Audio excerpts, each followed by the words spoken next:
Problemado ngayon ang mahigit 200 pamilya sa Las Piñas at Parañaque matapos silang masunugan. Dagdag pasakit pa ang matinding init na ramdam daw sa mga evacuation center.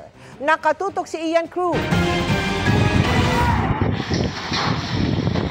Matindi ang lagablab ng apoy sa sunog na sumiklab pasado alas 7 kagabi sa pagitan ng Barangay Manuyo 2, Las Piñas at San Isidro, Parañaque City.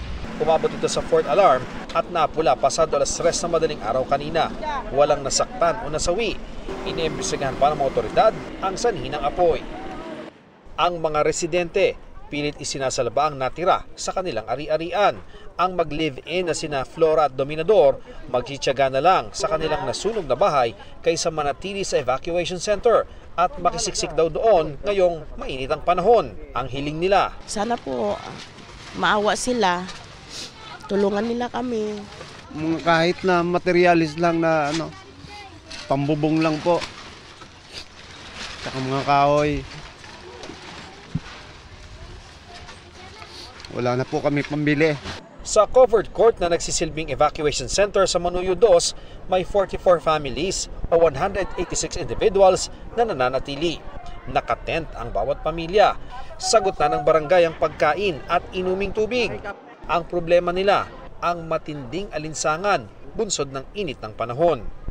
Si Minda na may 11 anak at ang bunsoy 6 na buwang gulang, ipinagpasalamat na may nag-donate ng pambili ng maliit na electric fan. Malaking tulong po. Nakatulong po sa baby ko, sa mga anak kong naiinitan. Meron naman tayong medical staff galing sa city at magdadagdag tayo ng electric fan. Sa barangay San Isidro, Parañaque, tinatayang 189 na pamilya ang apektado ng sunog. Halos 80 pamilya ang nasa covered court.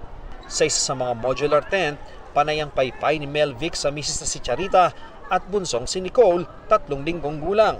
Sobrang hirap po. Naawa po ako sa anak ko. Kasi walang-wala po siyang damit. Sobrang init.